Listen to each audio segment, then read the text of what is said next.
Bismillahirrahmanirrahim. Assalamualaikum warahmatullahi wabarakatuh. Ustaz Wan, okey, sihat? Alhamdulillah, terima kasih doktor. Jadi, Alhamdulillah hari ini sampai giliran Ustaz Wan untuk berkongsi. Sebenarnya lagi sekali ya, Tuan Haji Wan. Ya saya. Hari itu dah pernah berkongsi sekali dan Alhamdulillah kali ini dapat lagi berkongsi apa yang Tuan Haji Wan telah laksanakan dan insyaAllah akan memberikan manfaat kepada pendengar kita dalam kalangan pengetahuan guru Islam maupun guru-guru lah ya. Jadi tuan-tuan dan puan, selamat datang ke sesi CDL PGB pada hari ini dan bersama kita adalah Tuan Haji Wan Jamaluddin bin Wan Bidin yang merupakan Pengetua Cemerlang Sekolah Menengah Kebangsaan Agama Kuala Lumpur ya. Jadi sebelum saya serahkan kepada Tuan Haji Wan diteruskan sesi perkongsian beliau, marilah kita sama-sama lihat dulu latar belakang ataupun sedikit biodata tentang Tuan Haji lah ya. Jadi Tuan Haji Wan sekarang ni bertugas di SMKA Kuala Lumpur ataupun lebih dikenali sebagai Smarkel, berasal dari Pahang Tuan Haji. Ya saya. Pahang, telah pun berkahwin, mempunyai latar belakang pendidikan yang impresif bermula dengan belajar dulu di SMKA Al-Ulum dan Ad-Diniyah, lepas tu sambung ke SMKA Al-Khairiyah dan akhirnya sampai ke UKM sampai UKM, lepas tu barulah buat mula bertugas pada tahun 93, bermula sebagai guru biasa. Dah 3 Pernah dekad bertugas dah di tu. luar negara ya Ustaz? Tuan Haji dekat mana? Alhamdulillah, di Chicago 3 Oh di tahun. Chicago, Tahun Alhamdulillah. Berapa tahun 2006 kat itu. sana tu? 3 tahun dah tu. Wah, seronok ya. Sebagai penolong pengarah ataupun attaché di Atas ya saya. Chicago, kemudian balik menjadi ketua unit di BPI dan seterusnya ditempatkan sebagai PKHAM dan akhirnya menjadi pengetua lah sejak tahun 2015 dan sekarang pengetua Cemerlang ya.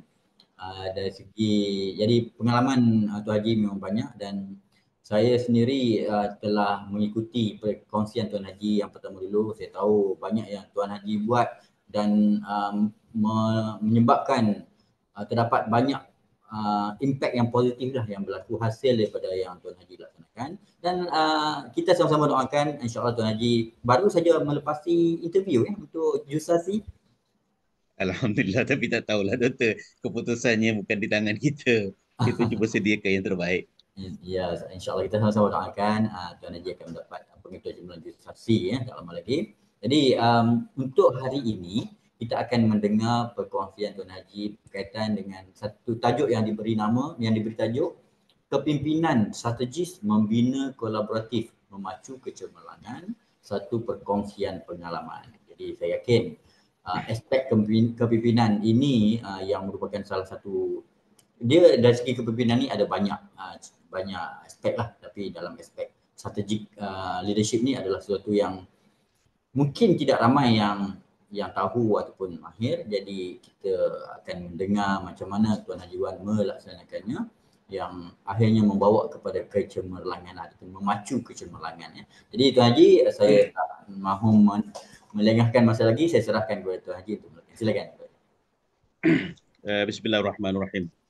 Alhamdulillahirabbil alamin wassalatu wassalamu ala asyrafil anbiya'i wal mursalin wa ala alihi wa sahbihi ajma'in. Subhanaka la ilma lana illa ma 'allamtana innaka antal alim hakim. Rabbi syrah li sadri wa yassir li amri wa hlul 'uqdatam min lisani yafqahu qawli. Rabbi zidni ilma wa hifdni bis salihin. Assalamualaikum warahmatullahi wabarakatuh. Yang berbahagia Dr. Ihsan Ismail selaku moderator. Saya hormati Datuk Dr. Amin Senin, mantan KPPM kita lah, selaku pengasas kepada program CDL online, sahabat-sahabat saya bersama-sama dengan pembentang-pembentang yang lain dan seterusnya hadirin dan hadirat yang dirahmati Allah. Alhamdulillah, syukur kehadirat Allah SWT kerana pada petang ini giliran saya yang kedua untuk berkongsi bersama-sama dengan hadirin sedikit pengalaman kita borak-borak secara santai je doktor hari ini, tak serius sangatlah. kita ada sejam insya-Allah. Selepas tu kita akan buka sesi soal jawab.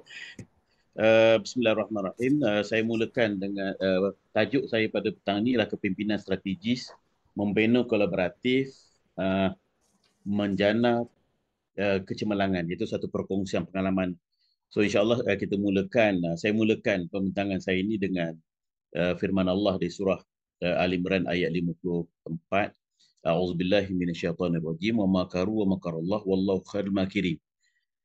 Di mana orang-orang kafir itu merancang dan Allah juga merancang dan Allah adalah sebaik-baik perancangan. So maksudnya doktor, hadirin dan hadirat, isu perancangan ini memang dah ada dinyatakan di dalam Al-Quran lah, 1400 tahun yang lalu, dan unsur itu amat penting dalam apa saja pelaksanaan program dan pelaksanaan program sebagainya perlu kepada perancangan.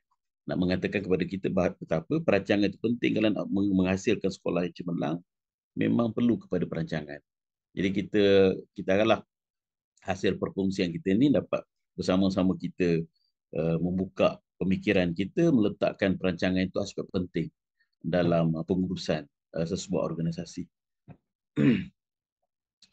Okey, seterusnya tak berat.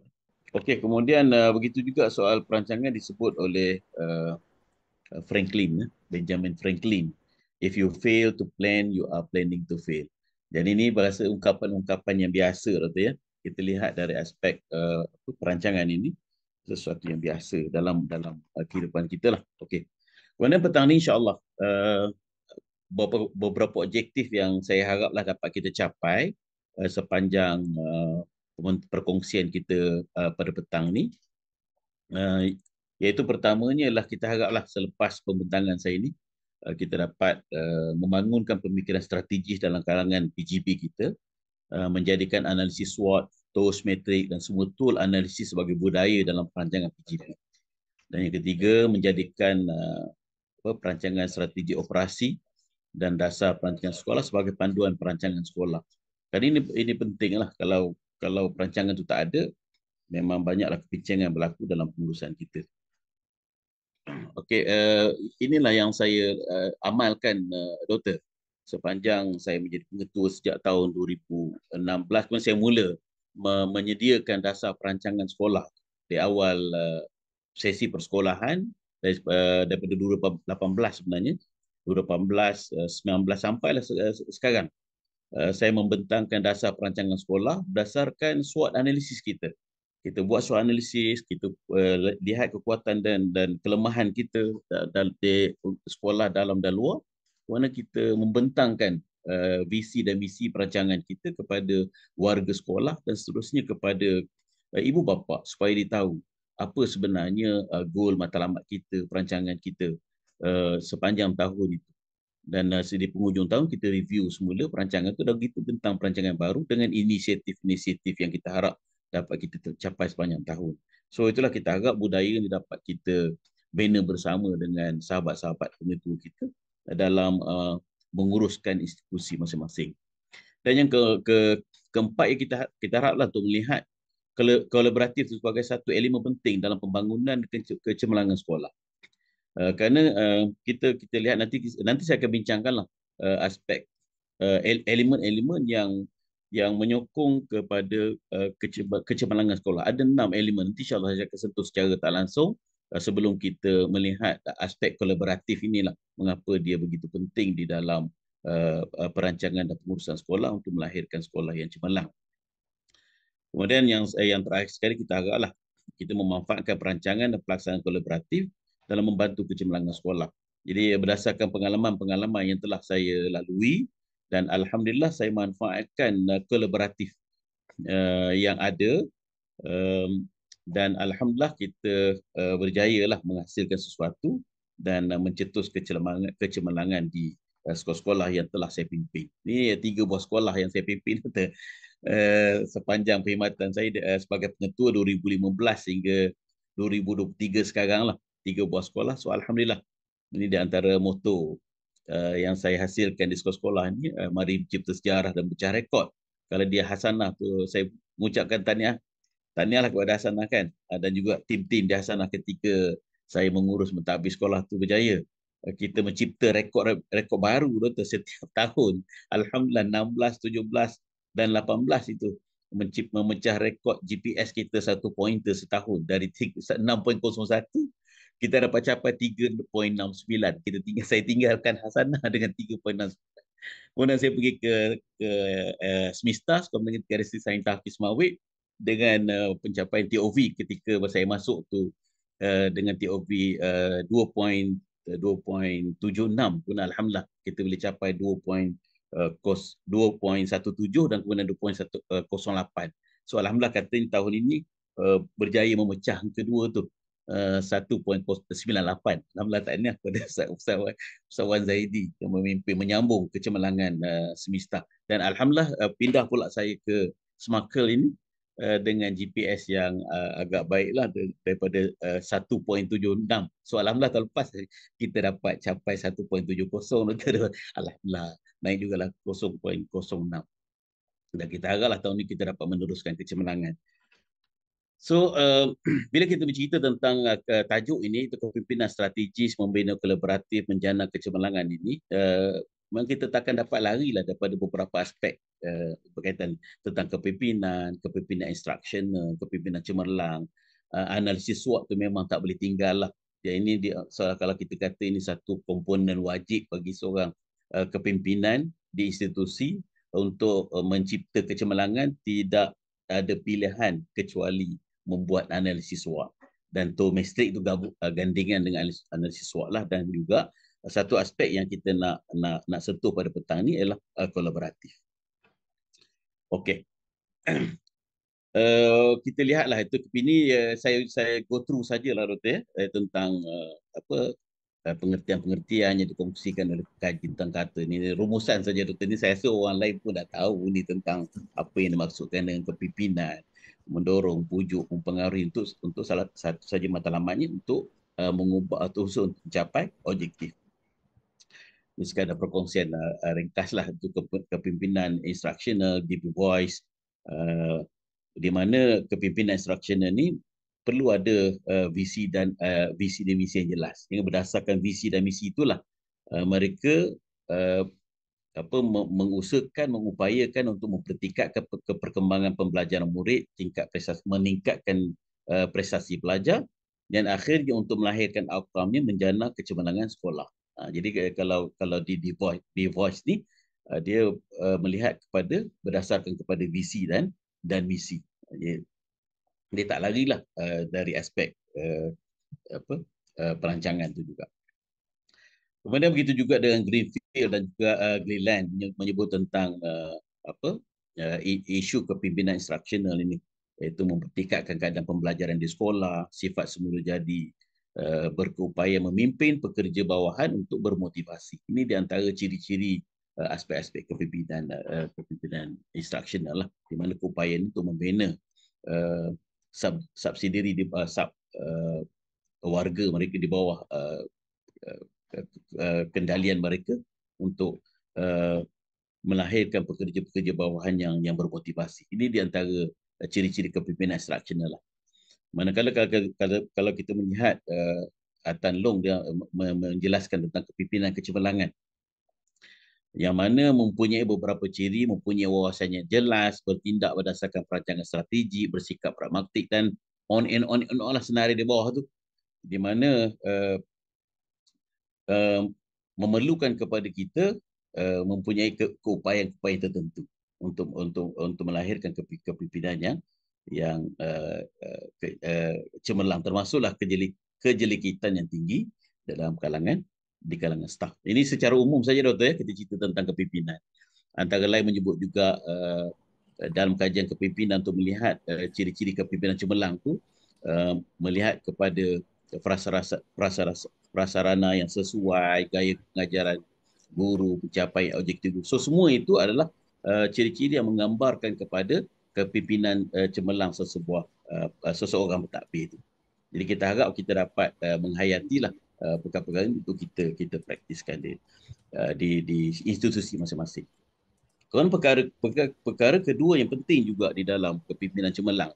Jadi sebelum kita masuk kepada kepada itu kolaborasi ini adalah analisis SWOT seperti saya katakan tadi. Tanpa analisis SWOT ini, kita tak dapat nak merancang kekuatan, kelemahan, ancaman yang kita ada serta peluang-peluang yang ada di luar sana untuk kita manfaatkan. Jadi di situlah nanti opportunities yang saya sentuh di dalam, kalau kita baca di dalam ringkasan uh, uh, pembentangan saya itu, saya menyebut tentang betapa opportunities tu.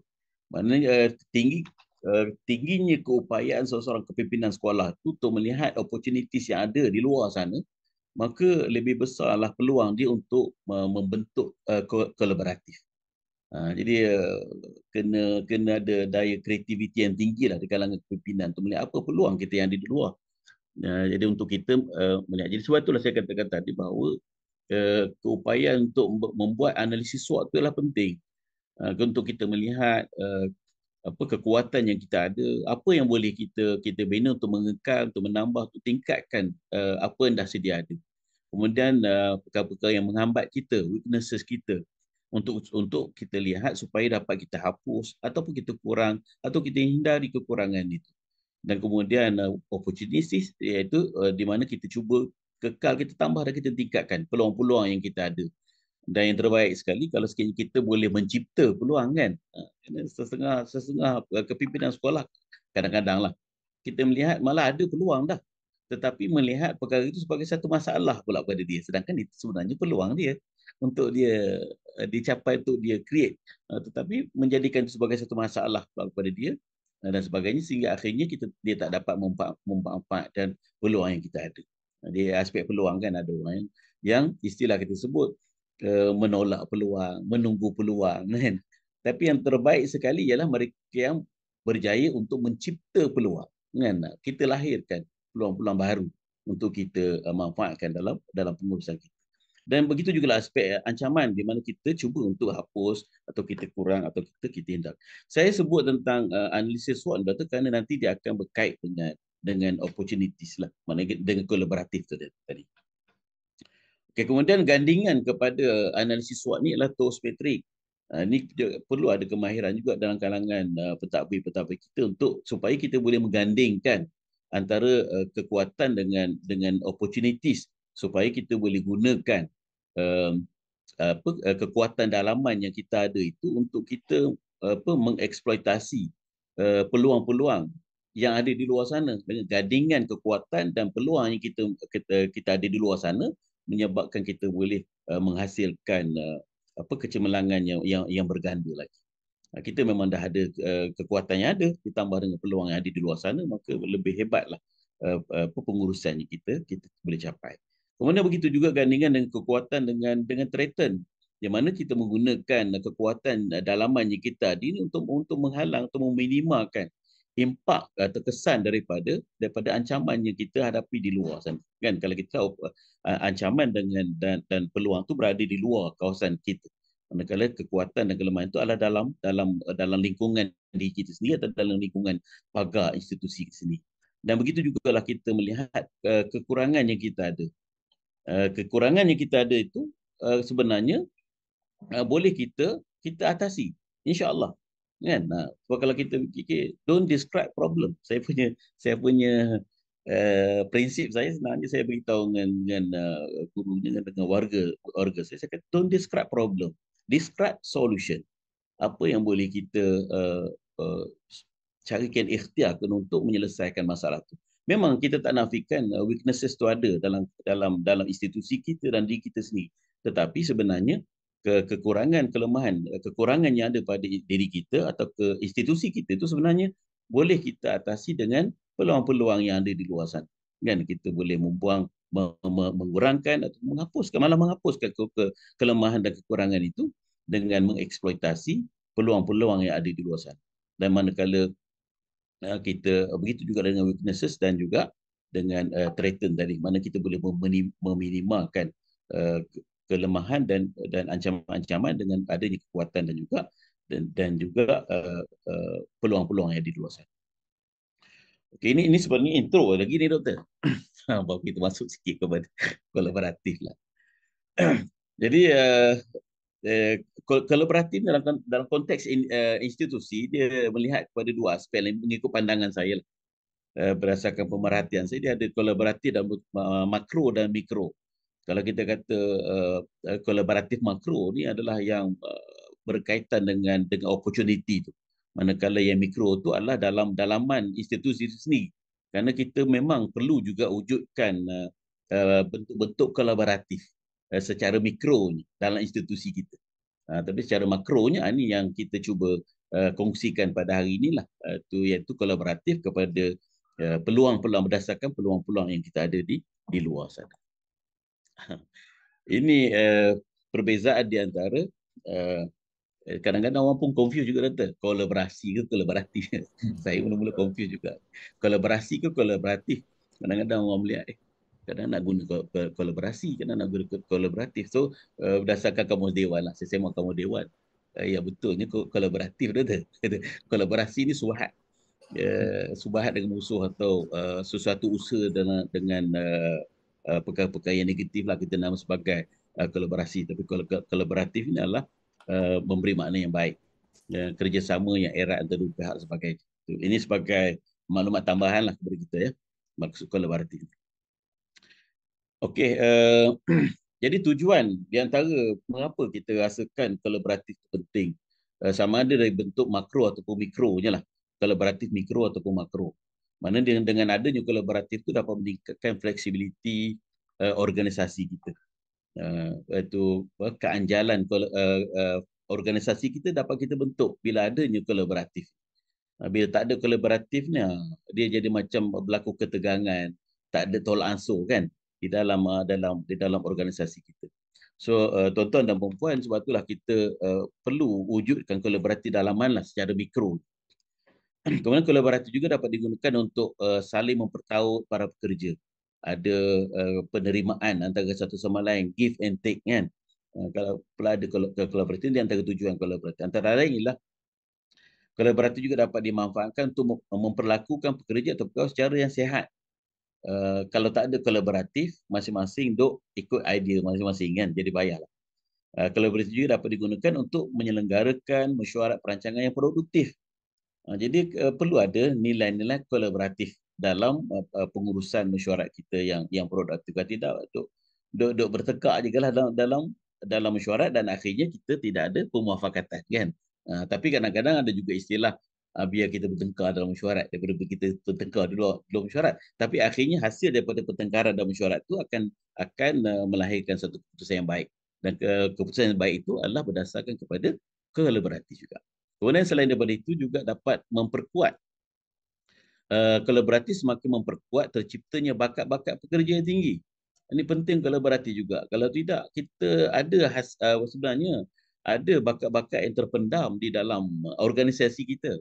Tapi oleh kerana tak ada kolaboratifnya antara kepimpinan, jabatan institusi itu dengan orang bawahannya ataupun subordinatenya, yang menyebabkan bakat-bakat yang sebenarnya hebat dalam kalangan subordinat kita tu tidak terpancar kerana sigma-sigma tertentu lah kan. Kerana puncanya tidak ada nilai kolaboratif tu. Kemudian kolaboratif juga dapat digunakan untuk memacu kemajuan program dan aktiviti yang lebih cepat dan berkesan.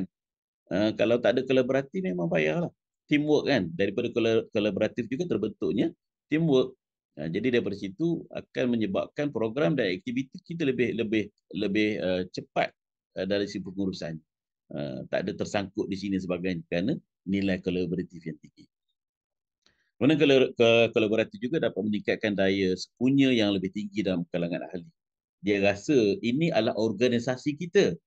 Jadi kalau dah tak ada nilai kolaboratif dalam ahli kita, kita rasa macam ikut je lah. Kalau kita istilah kita kata guru yang berkerjaya guru, benar? Bukan guru yang berjiwa guru, benar? Dia tak rasa bahawa institusi itu adalah milik dia untuk dia majukan bersama. Jadi dengan adanya kita tanamkan nilai kolaboratif dalam kalangan ahli kita itu menyebabkan kita dapat meningkatkan daya sepunya. Ada institusi ini ada milik kita. Dan kolaboratif juga dapat mencipta idea-idea kreatif yang inovatif. Jadi masing-masing saling menggalak antara satu sama lain untuk menghasilkan idea-idea. Dia tak adalah seorang bagi idea, seorang ni kata hentam saja kan. Ni idea apa ni dia kan. Dia tak ada sokongan daripada ahli, sekurang-kurangnya bagilah sokongan. Idea-idea teman-teman kita kan. Jadi ini adalah sebenarnya terhasil daripada nilai kolaboratif yang diwujudkan di dalam sebuah institusi. Kolaboratif juga dapat digunakan untuk menempatkan posisi stakeholder secara lebih tepat. Ini yang saya merahkan tu sebab dia berkait dengan kolaboratif ya secara uh, apa uh,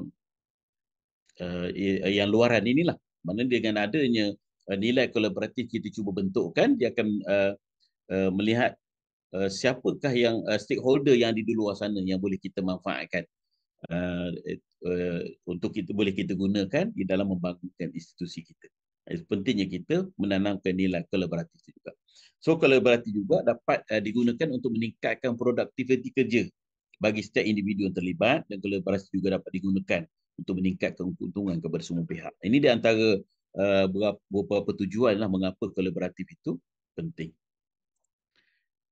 Dan di antara manfaat lagi ialah kita boleh menghasilkan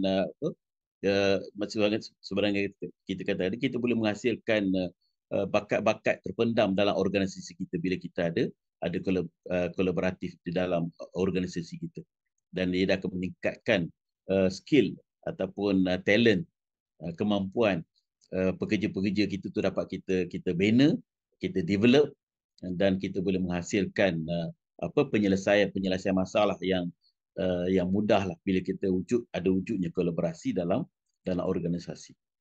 Baik, sebagaimana saya katakan tadi, Doktor, tuan-tuan dan puan yang terhadap sekalian, ada elemen-elemen dalam kecemerlangan ini, banyak setakat yang saya pengalaman sepanjang tiga sekolah yang saya majukan ini, saya melihat ada 6 elemen penting dalam memacu kecemerlangan sesebuah sekolah. Iaitulah pertamanya elemen murid, elemen murid, pembangunan guru, perancangan program kurikulum, facilities akademik, aspek pentadbir itu sendiri, di mana peranan fungsi dan peranan pengetua, SLT, senior leader team dan juga middle team. Yang keenam ialah kolaboratif, aspek kolaboratif. Jadi yang saya nak sentuh pada petang ini ialah satu aspek daripada 6 elemen ini, iaitu kolaboratif.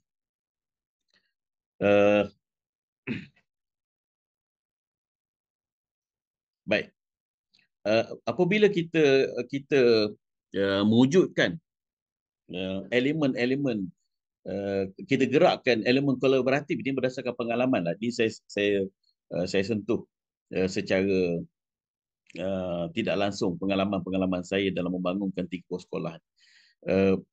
Kita menyedari bahawa peruntukan kita terhad.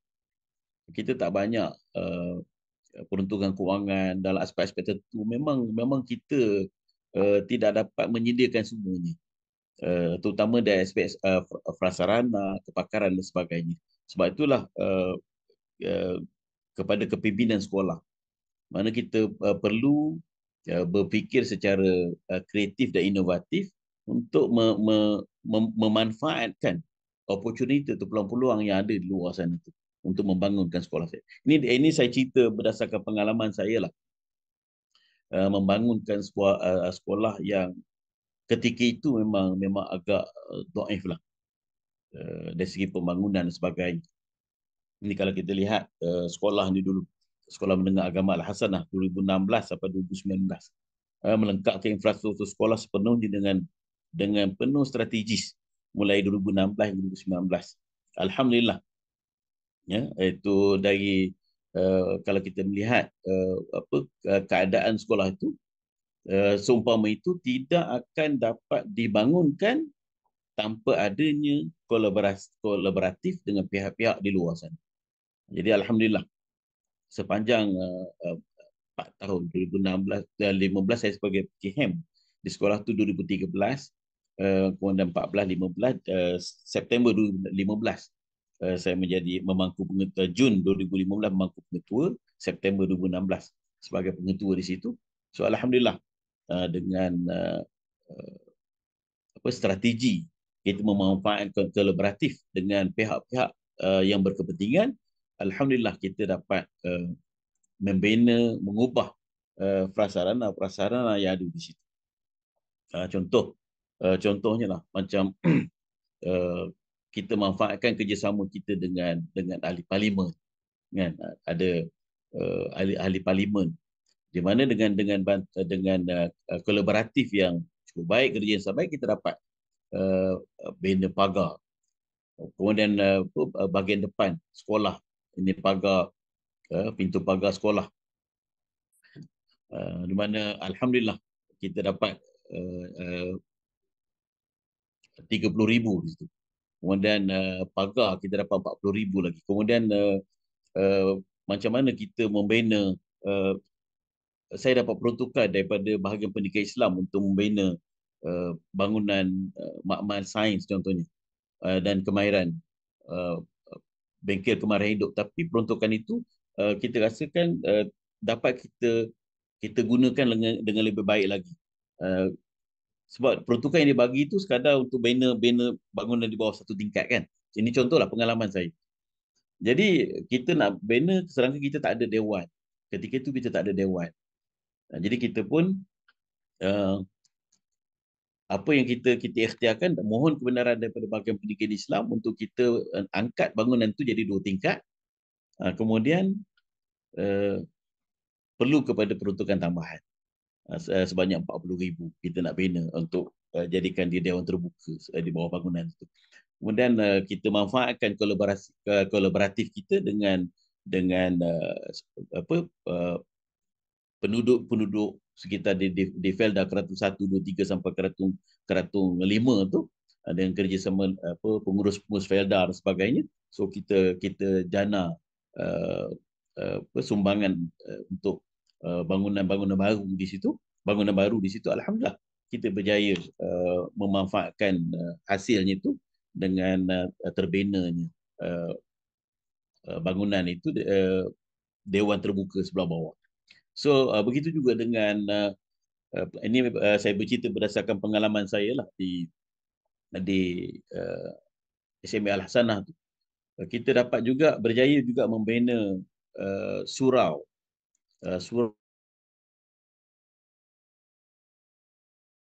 asalnya.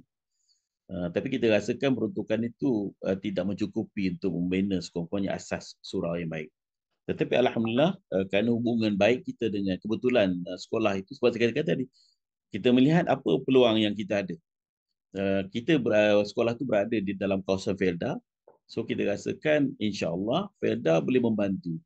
Dan saya ucap terima kasih banyak-banyaklah kepada pegawai-pegawai Felda yang membantu menjayakan usaha saya pada sekitar tahun 2017-18 kata silap saya. Alhamdulillah. Ya, dengan kerjasama dengan Felda, kita buat kertas kerja, berbincang dengan pegawai-pegawai ini, dan akhirnya kita dapat peruntukan daripada Felda, tambahan daripada Felda 100,000 lagi, dan akhirnya kita dapat bina. Ialah kita faham peruntukan itu tak banyak, dan setakat itu dapat kita bina. Saya pun beritahu berdasarkan pengalaman saya lah, doktor dan tuan-tuan. Kita peruntukan terhad sebanyak itu, kita bincang dengan kontraktor, minta tolong bantuan daripada mereka macam mana kita nak bina. Saya kata saya nak yang basic saja, penting ada surau yang boleh kapasiti 300, minima 300 ahli, 300 untuk solat lah, 300 untuk jemaah surau itu. Jadi kontraktor pun kata macam mana nak bina 200. Saya kata saya tak nak decoration apa-apa. Saya tak nak decoration apa-apa. Yang penting bagi saya ada dindingnya, ada lantainya, ada tempat wuduknya, tandas sebagainya, ada mihrab, atap sebagainya. Itu untuk asas kepada surau ni, dan insya-Allah untuk fasa seterusnya nanti bila dah siap, dah bangunan surau tu dah dimanfaatkan, insya-Allah kita daftarkan surau itu, kerjasama pula dengan Jabatan Agama Islam Pahang, dapatkan peruntukan daripada Jabatan Agama Islam Pahang pula, kita buat penambahbaikan lagi surau tu untuk jadi lebih baik lagi, lebih besar dengan decoration sebagainya. So alhamdulillah. Jadi hasil kerjasama dengan pihak kontraktor, konsultan yang mengatur perjalanan projek itu, alhamdulillah kita dapat berjaya membina asas sebuah surau dengan kemudahan yang lengkap lah untuk surau. Dan alhamdulillah saya pun ucap terima kasih. Ini adalah bangunan makmal sains Dewan Terbuka tu, yang kita bina hasil daripada sumbangan tambahan lah daripada orang awam sebanyak 40,000. Kita boleh berjaya membina foundation dia dan juga ruang terbuka di situ. Dan alhamdulillah untuk surau itu, alhamdulillah saya terima kasih kepada Al-Fadhil Ustaz Jalaluddin Tajuddin, pengganti saya selepas saya berpindah ke Semesta. So alhamdulillah beliau menyambung usaha itu, menghubungi Jabatan Agama Islam Pahang dan dapat peruntukan tambahan. Alhamdulillah dapat peruntukan ubah suai dan alhamdulillah surau itu jadi semakin cantik lah. Jadi itu di antara usaha-usaha pengalaman lah. Sebab kita tajuk pada hari ini kan, kepimpinan strategis, membina kolaboratif, mencipta kecemerlangan. So satu perkongsian pengalaman tajuk kita pada petang. So, saya kata dia Doktor, kita santai saja petang itu ya. Kita tak ada yang akademik sangatlah. Mana nak mengatakan cerita pengalaman saya membina sekolah ini. Kemudian begitu jugalah aspek-aspek lain, bangunan-bangunan lain yang buruk tu. Alhamdulillah sebelum saya tinggalkan uh,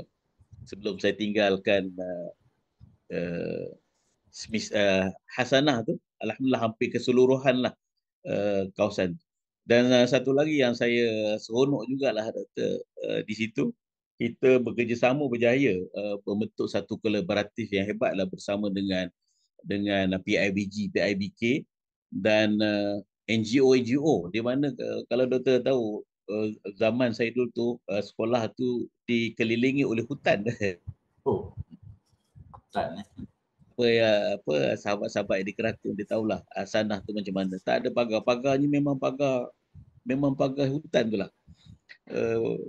Macam mana saya duk fikir macam mana caranya ni. Sekolah pun tak ada pagar. So alhamdulillah saya dapat jumpa satu kontraktor yang boleh bantu saya. Ya, kita buat prosedur perolehan seperti biasalah. Orang pun tak akan percaya saya dapat bina pagar untuk 22 ekar sekolah tu, keluasannya Doktor. Saya boleh bina dengan kos 40,000. Tapi pagar basic lah, bukan pagar standard sekolah dengan pagar simen keseluruhan tu.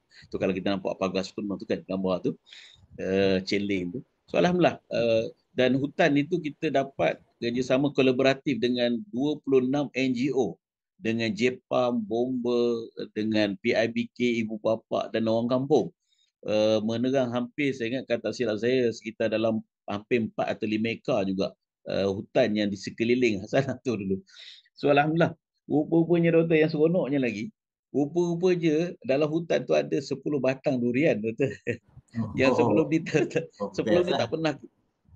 tak pernah merasa pun durian tu, sebab ialah musuh kan, musuh banyak dengan tupai dengan monyetnya. Babi pun masuk dalam sekolah. Dulu-dulu lah cerita sebelum ada pagar.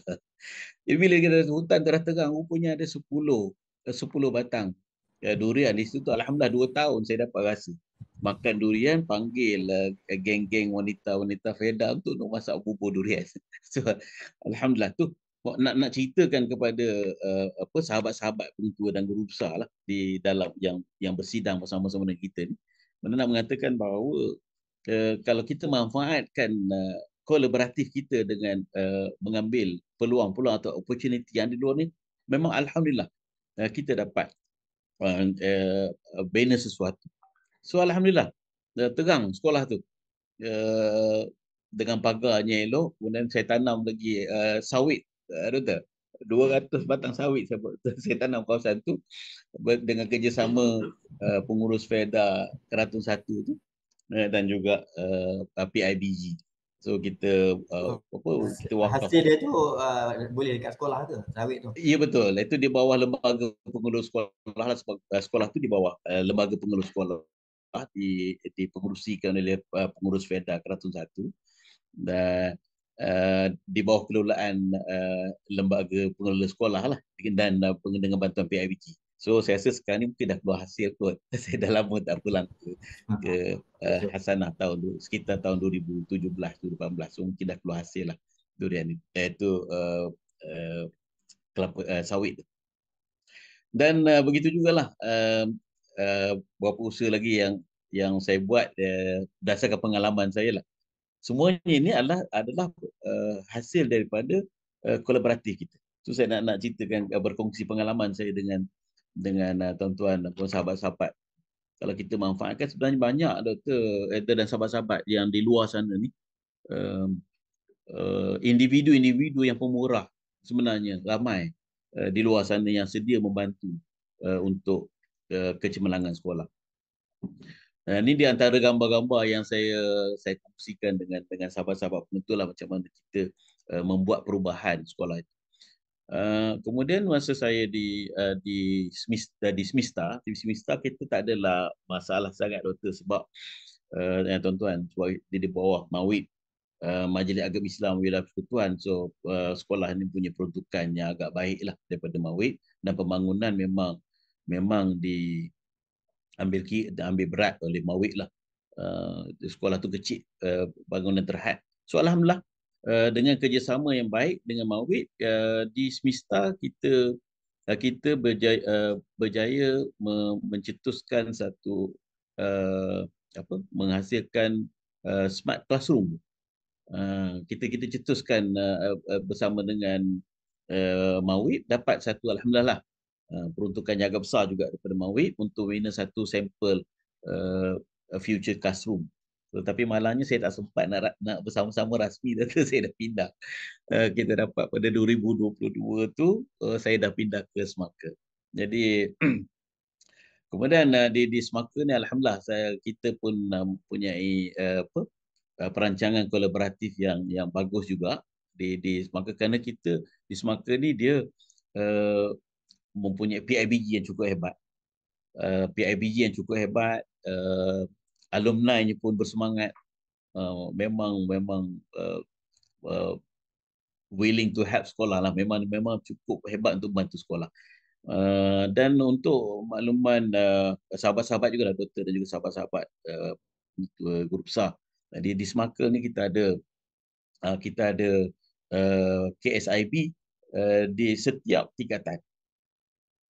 Maknanya kita ada PIBG sebagai induk kepada pengurusan untuk ibu bapa dan guru PIBG. Tapi setiap tingkatan kita ada KSIB, ada pengurusi, ada setiausaha dan ada bendahari mereka sendiri di setiap tingkatan. So kita ada 5 pengurusi KSIB itu, dengan 1, 2, 3, 4, 5, dan mereka ni berperanan untuk cari dana. So dia orang ni hebat-hebat doktor. Saya solute lah dengan pelibatan mereka aktif tak Haji? Memang betul. Saya amat lah. solute lah dengan PIBG. Baru ni kita dapat kita ditimpa musibah sikit lah, ada ribut kuat itu hari, ada 7 batang pokok tumbang di dalam kawasan sekolah. Banyak jugalah fasilitis kita kena empap di susu gajah sebagainya. So alhamdulillah kekuatan kolaborasi kita dengan bantuan ke PIBG KSM, kita berjaya menguntip sekitar 25,000 doktor, tak sampai 3 minggu. Hebat. Jadi itu saya rasa saya solute lah dengan pengurusi PIBG, OIDP PIBG dan juga pengurusi-pengurusi KSIB yang menggerakkan usaha ni. So poin saya yang saya nak kongsikan pada petang ialah betapa kolaboratif ini kalau kita berjaya gerakkan di sekolah, so insya-Allah kita banyak manfaat kita boleh peroleh. Jadi ini di antara poin saya lah. Itu yang saya kata objektif saya tadi, kita nak membina semangat dan kesedaran di kalangan pengetua-pengetua dan usaha kita ni. Kalau kita belum manfaatkan sepenuhnya kolaboratif kita dengan peluang-peluang yang di luar, so kita perlu merancang. Jadi dan berdasarkan pengalaman saya ni doktor, alhamdulillah saya dah buktikanlah bahawa pembangunan ini, kejayaan-kejayaan di sekolah ini adalah bentuk kolaboratif yang dah kita atau kita rancang bersama-sama dengan pihak-pihak tertentu. Ini macam contohnya pasukan kolaborasi bersama dengan kelab taekwondo, kita berjaya menghasilkan Johan taekwondo kita. Jadi itu sampai ke peringkat iaitu kebangsaan dan peringkat terbuka Malaysia pun, peringkat Asia pun kita dapat. So ini adalah hasil daripada kolaborasi kita. So begitu juga dengan silat kita tak ada juga kolaboratif kita dengan pasukan silat di Felda, dan akhirnya kita dapat menghasilkan juara-juara silat kita. Jadi ini di antara beberapa contoh beberapa contoh berdasarkan apa berdasarkan pengalaman saya lah menguruskan sekolah. So saya rasa itu di antara saya nak kongsikan dengan sahabat-sahabat pengetua di luar sana. Poin saya pada petang ini ialah di dalam memacu kecemerlangan sesebuah sekolah itu, Doktor, banyak beberapa elemen lah. Saya katakan tadi ada 6 elemen penting kalau dapat kita gerakkan, dan salah satu daripada elemen yang saya rasa tidak kurang pentingnya di dalam kecemerlangan sesebuah sekolah itu adalah kolaboratif. Maknanya kolaboratif itu adalah berdasarkan kepada kajian-kajian kita terhadap SWOT tadi, iaitu opportunity yang ada di luar sana yang boleh kita manfaatkan untuk membantu sekolah. Jadi kemudian perkara-perkara ini hanya dapat dicetuskan melalui analisis SWOT. So saya tekankan tadi awal tadi, mengapa pemikiran analisis SWOT dan SWOT STOS metrik ini wajib ada kepada kepimpinan sekolah. Kalau belum tercetus perkara ni dalam pemikiran kita kena usahakan daripada sekarang. Kerana daripada sinilah akhirnya dapat kita melihat peluang-peluang yang kadang-kadang tak terfikir dalam kepala kita di luar sana untuk membantu kita. Dan begitu juga di sini, alhamdulillah di Semaka ni, alhamdulillah kita dapat bantuan daripada pejabat menteri juga, di mana kita dapat membaiki padang bola kita. Kalau pada bola sekolah saya ni, Doktor, Semaka ni sebelum ni kalau hujan lebat memang jadi macam sawah. Jadi macam sawah. Tapi alhamdulillah kita cari peluang apa yang ada di luar sana. So saya terima kasih kepada penongkanan co-curriculum saya. Ini Iron Lady saya tu. Cik Rogaya saya sebut nama dia lah. Cik Rogaya ni memang Iron Lady saya. Tulang belakang menjayakan projek Padang tu. Alhamdulillah dah hampir selesai. Sekarang di peringkat untuk labeling bagi rata, dan alhamdulillah hujan lebat baru ni pun dah nampak tak ada macam sawah dah. InsyaAllah boleh kita guna pada awal Januari nantilah bila rumput dah semua tumbuh. So ini di antara bentuk-bentuk kolaboratif kita lah yang berjaya kita hasilkan. So saya rasa kita dah sampai ke penghujung lah, Doktor. Saya ingat ini je, sebab saya katakan tadi, ini perkongsian santai je, Doktor. Kita tak ada bentuk akademik sangat perbincangan. Cuma saya nak mencetuskan dalam pemikiran sahabat-sahabat kita, pengetua dan berusaha di luar sana, bahawa pemikiran seumpama ni, maksud saya mencetuskan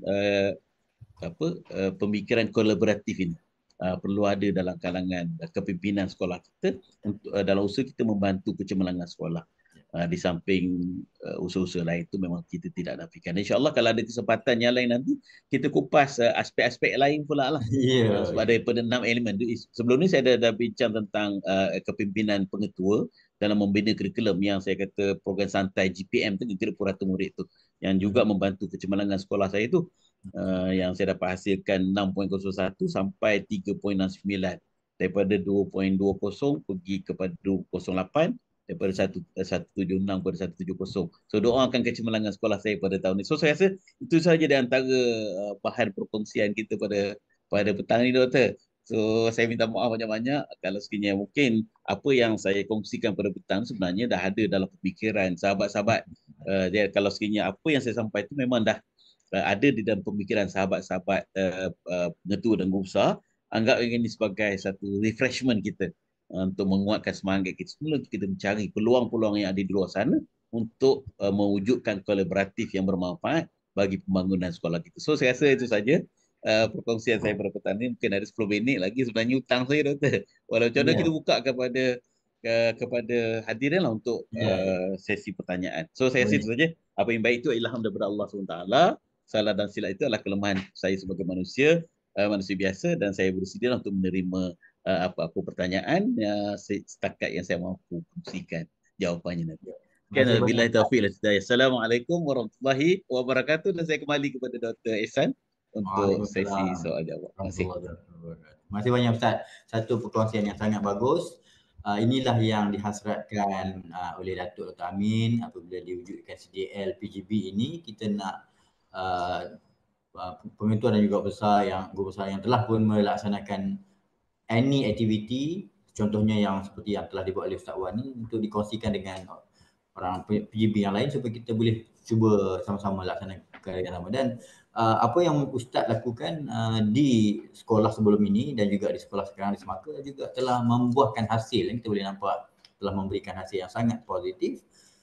Dan insyaAllah kita akan ada lagi bersama dengan Tuan Haji nanti dalam sesi yang akan datang untuk kita kongsikan lagi aspek-aspek yang lain. Tak perlu lama pun dalam macam ni, santai selama sejam ni pun sebenarnya sudah sangat memadai. Mungkin kalau ada soalan daripada yang menyertai webinar ni boleh tuliskan soalan dan saya akan bacakan. Tapi sementara itu sebelum orang lain tanya, saya tanya dululah. Boleh. Jadi tadi yang di-highlightkan di sini adalah kolaboratif, di mana melalui kolaboratif ini banyak perkara yang dapat diatasi, masalah dapat diatasi ya. Kalau kita dah tengok pada SWOT tu ada weakness kan, ada strength, ada weakness, ada opportunity. Jadi sebenarnya untuk kita mengatasi masalah-masalah yang kita hadapi tu, weaknesses yang kita ada peluang di luar sana dengan yang kita boleh dapat secara berkolaboratif. Cuma satu yang mungkin menjadi cabaran lah kepada pemimpin adalah dari segi nak dapatkan kerjasama dalam kalangan guru-guru sendiri tu. Macam mana Tuan Haji dapatkan kerjasama guru-guru untuk sama-sama membantu bagi merealisasikan apa yang dirancangkan? So saya bersetuju sangatlah dengan soalan daripada doktor ni. Memanglah kita nak mendapatkan kerjasama atau teamwork memang penting. Sebab itulah di dalam pertama kita letakkan kepercayaan. Pengalaman saya di Semaka sendiri dan di sekolah lain pun macam itu juga. Prinsip saya mudah. Nilai kepercayaan. Bagi saya, setiap guru yang berada di sekolah ini semuanya berpotensi dan semuanya adalah guru cemerlang. Dan pertama sekali saya letakkan kepercayaan kepada guru.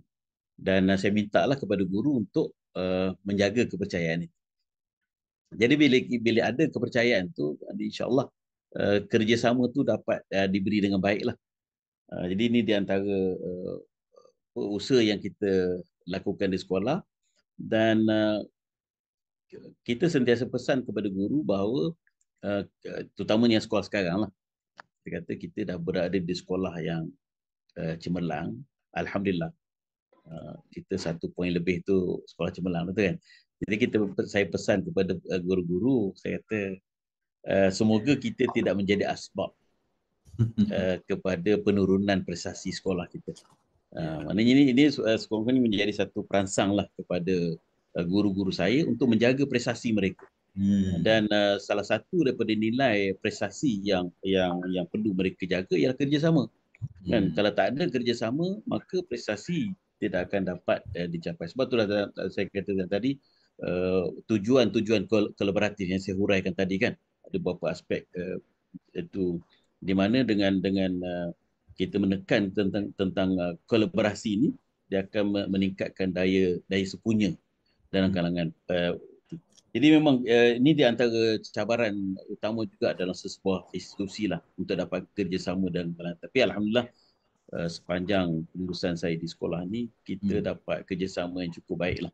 Sebab saya katakan tadi, kita jangan menjadi asbab kepada penurunan prestasi institusi kita. Kemudian yang kedua, kita sebenarnya ada senjata. Tapi bukanlah kita kata ini kita nak gunakan untuk ancaman kepada guru sebagainya, tidak. Sebab kementerian memang dah adakan satu instrumen yang saya rasa cukup bagus, iaitu PBPPP tu. Kan itu penilaian bersepadu pegawai perkhidmatan pendidikan. So Ya, kalau betul. kita lihat di dalam PBPPP itu adalah nilai diri individu, kan. Kita melihat kualiti diri, sama ada dari aspek generik ataupun dari segi kompetensi dia. Jadi kalau kita tekankan kepada guru tentang elemen-elemen yang ada di dalam uh, PBPP itu, sebenarnya benda ni insya-Allah akan membina bentuk kerjasama yang hebat dengan guru. Sebab kalau kita lihat dalam elemen instrumen di dalam PBPP itu mencakupi semua aspek. Sama ada pembinaan diri, kesegeraan dalam melaksanakan tugas, teamwork dan sebagainya, kan. Jadi kita tegaskan kepada SLT dengan MLT kita, senior leader team dan middle leader team yang membimbing guru-guru ni dalam sebagai apa, penilai pertama, penilai kedua, kan, untuk mengingatkan guru-guru kita elemen-elemen yang ada di dalam PBPPP. So kalau kita berjaya menerapkan aspek ini dalam kalangan warga kita, insya-Allah secara tak langsung kesedaran untuk meningkatkan diri, dan salah satu dari aspek saya katakan yang Doktor sentuh tadi, kerjasama tadi, dapat kita bina dalam kalangan guru kita, insya-Allah. So itu di antara jawapan saya lah pada soalan tu. Ada tu Haji. Sekarang pun kita sedang dalam saat akhir untuk Ya, mengisi ya, PBPPP. Sangat baguslah poin yang Pak Haji bagi betul. ini. Cuma saya sendiri sebagai ketua pusat, kadang-kadang ada juga situasi di mana dalam kalangan orang bawahan kita ni ada yang pandai bercakap. Nampak macam dia bagus bagi kerjasama, tapi pada masa yang sama adalah elemen macam mengular sikit-sikit, kan. Adalah elemen tu. Dan kadang-kadang sukar untuk kita nak, walaupun nampak macam lagi sama, tapi ada yang memang sangat rajin, dia buat lebih, dan ada yang pandai curi tulang sikit, dia buat kurang, tapi nampak macam lagi sama. So dalam hal ni Tu Haji, kita katakan saya boleh identify lah siapa yang agak kurang sikit tapi dia pandai bercakap. Macam mana kita nak membolehkan kita mengatasi keadaan di mana orang yang hanya pandai bercakap tapi kurang bekerja ni, dia juga turut lebih banyak bekerja lah daripada hanya bercakap. Ini soalan yang menarik, Doktor. Ha. Ialah mungkin berlaku juga dalam mana-mana institusi lah. Saya harap tak berlaku di sekolah saya lah. Harap-harap. Ialah pertamanya kalau kita sebagai seorang Islam, ialah penerapan nilai agama, kan. Beberapa aspek kita tekan ialah kalau dari aspek agama, senanglah kita nak maklumkan bahawa setiap uh, pekerjaan kita ni adalah satu ibadah, kan. Itu bekerja ni adalah satu ibadah. Mana bila kita bekerja, kita terikat dengan 5 elemen yang disebut ibadah tu, kan. Ada 5 elemen, wajib, sunat, haram, makruh dan harus, kan. Jadi bukan soal kita bekerja tu dapat pahala, itu satu aspek saja dari 5 aspek ibadah tu. Kadang-kadang orang salah faham, kan. Jadi bila kita bekerja, ada elemen haram, kan. Ada harus, ada sunat, ada wajib, ada makruh, kan. Jadi bila kita bekerja, kalau kita tidak menepati elemen-elemen ni, mungkin kita akan jatuh pergi haram suasana kita, kan. Jadi ancaman daripada Allah SWT. Dan yang kedua yang saya tekankan juga ialah soal penilaian. Allah juga menyebut dalam Al-Quran, wa qul i'malu fasayarallahu amalakum wa rasuluhu wal mu'minun. Katakanlah wahai Muhammad, bekerjalah kamu. Nescaya Allah akan melihat dan menilai, dan begitu juga Rasul dan para mukmin. Jadi orang yang telus akalnya, perkataan mukmin yang Allah guna di situ mukmin, kan. Wa rasuluhu wal mu'minun. Maknanya orang mukmin, orang yang mukmin akan menilai secara adil usaha-usaha kerja kita. Kalau kita buat baik, dia akan bagi nilai baik. Tapi orang kata kalau ketua jabatan dia bukan Islam, macam mana, kan? Adakah ayat ini boleh kita aplikasikan? Betul, boleh. Kerana Allah gunakan istilah mukmin, bukan Allah gunakan muslim, kan. Kata wa qul i'malu fasayarallahu amalakum wa rasuluhu wal mu'minun, bukan wal muslimun. Sebab tu Allah guna perkataan mukmin. So bagi orang, kalau ketua jabatan kita tu bukan Islam, macam mana?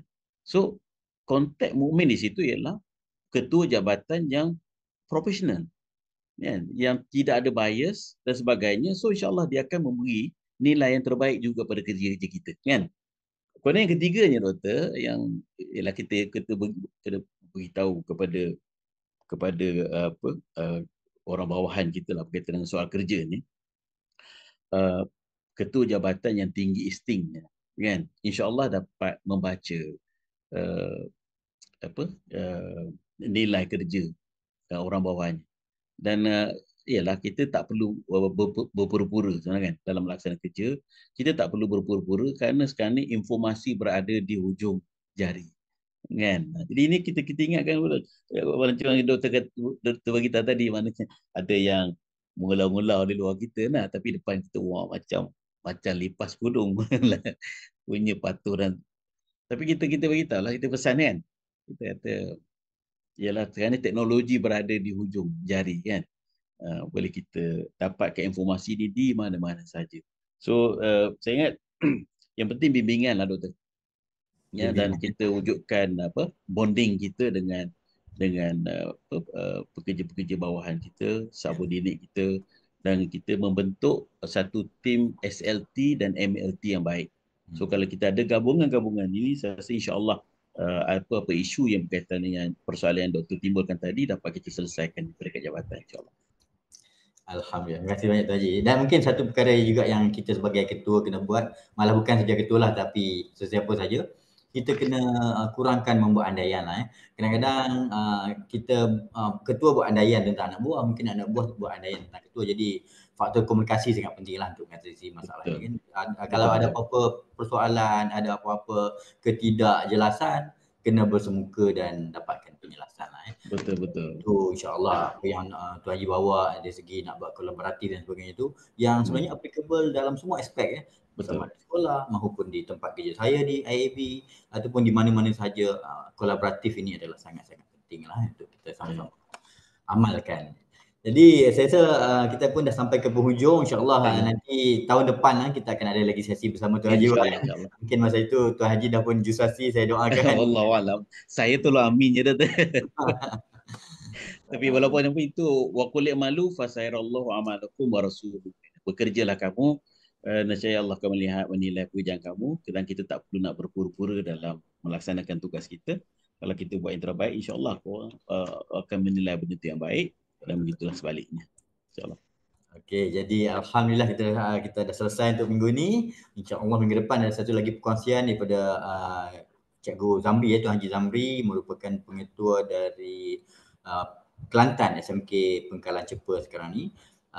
Jadi sebelum kita akhiri sesi pada petang ini, mungkin saya minta admin untuk kita bergambar dulu sebelum kita tamatkan sesi kita. Silakan admin. Fani.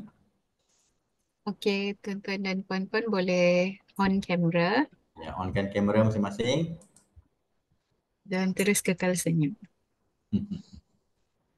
Okey, saya ambil page pertama dahulu.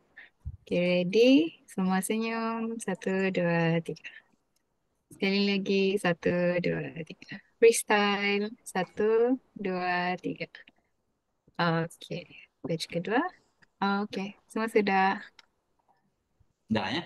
Okey. Jadi saya ucapkan banyak terima kasih kepada Tuan Haji dan semua yang mengikuti webinar pada petang ini. InsyaAllah kita akan berjumpa lagi dalam siri webinar pada minggu hadapan dan seterusnya. Jadi setakat itu saya untuk dari saya sekian, wabillahi taufiq wal hidayah. Wassalamualaikum warahmatullahi wabarakatuh. Waalaikumsalam warahmatullahi wabarakatuh. Terima kasih Dr. Aziz Tuan Haji. Semoga jumpa lagi insya-Allah. InsyaAllah. Assalamualaikum.